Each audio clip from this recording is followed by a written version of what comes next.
Bismillahirrahmanirrahim. Assalamualaikum warahmatullahi wabarakatuh. Waalaikumsalam warahmatullahi wabarakatuh.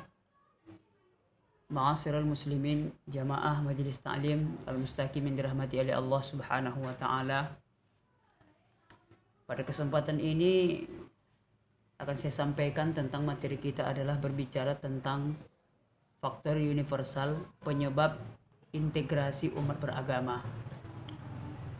Pada pertemuan kita kemarin bahwasanya kita sudah membahas tentang bagaimana kita dapat menyelesaikan konflik umat beragama dengan cara faktor agama, kemudian disusul dengan faktor non agama. Maka pada hari ini kita akan membicarakan tentang faktor universal. Faktor universal ini secara garis besarnya adalah secara umum bahwasanya kita sebagai umat beragama, tentunya dalam konsep tri kerukunan umat beragama, kita telah memahamkan kepada diri kita bahwasanya konsep tri kerukunan beragama itu harus kita laksanakan dalam kehidupan kita sehari-hari.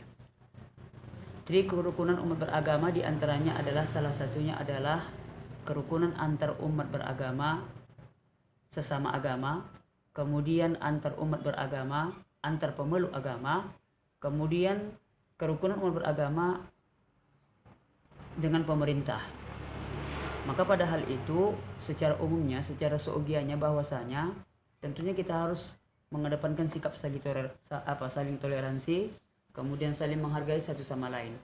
Intinya Indonesia memiliki beberapa ragam banyak agama.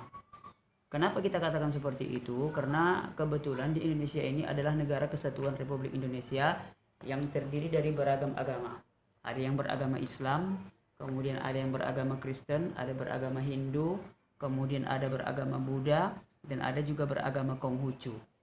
Begitu juga dengan kita. Contohnya misalkan orang Islam. Orang Islam itu memang betul agamanya Islam, tapi memiliki perbedaan pandangan. Pandangan itu kita sebut namanya mazhab. Ada namanya mazhab Maliki, ada namanya mazhab Hanafi, ada namanya mazhab Syafi'i, kemudian Hambali. Kemudian kalau untuk bagi orang Kristen, mungkin kita pernah dengar bahwasanya Kristen itu terbagi ada beberapa bagian, tapi garis besarnya adalah bahwasanya Kristen itu ada dua. Yang pertama itu ada namanya Kristen Protestan, yang kedua itu ada namanya Kristen Katolik. Dalam pelaksanaan perbedaan tersebut, maka kita harus mengedepankan yang namanya saling menghargai satu sama lain. Sikap toleransi ini yang perlu kita laksanakan. Karena ditinjau dari segi sosiologi, universal Islam itu ditampakkan bahwa wahyu itu ditujukan kepada semua manusia agar mereka menganut agama Islam. Dan dalam tingkatan yang lain ditujukan kepada umat Islam secara khusus untuk menunjukkan peraturan-peraturan yang harus mereka ikuti. Maksudnya begini, agama Islam itu memang diperuntukkan untuk semua umat. Akan tetapi apabila mereka tidak memeluk agama Islam, maka tidak ada paksaan bagi agama kita. Makanya kita harus bisa saling menghargai satu sama lain.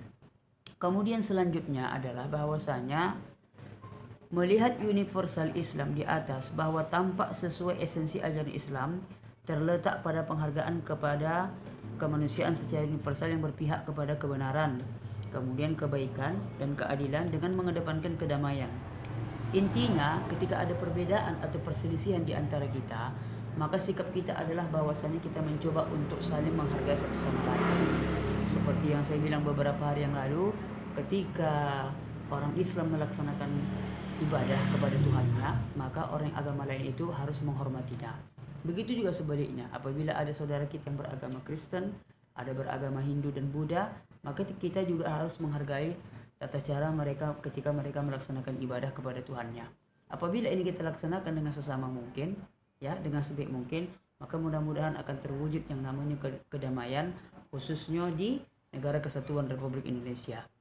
Ya, jadi kita harapkan bahwasanya dalam kesempatan ini mari bersama-sama kita coba untuk menjaga silaturahmi di antara kita. Akan tetapi hubungan toleransi tersebut dapat kita laksanakan. Akan tetapi di dalam agama Islam hanya dua perkara yang tidak dibenarkan dalam bekerja sama. Dalam hal apa itu? Yang pertama itu adalah berbicara tentang yang namanya akidah, dan yang kedua itu adalah berbicara tentang yang namanya ibadah. Karena ibadah dan akidah ini sangat kental sekali dengan agama Islam. Tidak boleh kita tawar-tawar. Karena sesuai dengan firman Allah Subhanahu wa taala, Na'udzubillahi minasyaitonirrajim. Bismillahirrahmanirrahim. Lakum dinukum waliyadin. Untukmu agamamu dan untukku agamaku. Jadi kalau ketika berbicara tentang ibadah dan berbicara tentang akidah, maka tidak ada tawar-menawar satu apapun. Tapi kalau bersifat muamalah, kemudian tentang rasa, kemudian masalah-masalah umum, ya sah-sah saja kita saling tolong-menolong dalam kebaikan. Contohnya misalkan ada tetangga kita beragama Kristen, mereka membutuhkan uang pada saat itu, maka kita berusaha untuk membantu. Kalau setakat itu masih boleh kita lakukan. Tapi apabila terkait tentang masalah ibadah dan terkait tentang masalah akidah, jangan kita coba-coba. Karena sudah jelas di dalam surah Al-Kafirun dikatakan, untukmu agamamu dan untukku agamaku. Saya rasa kira-kira Bu, paham kan ya Bu ya?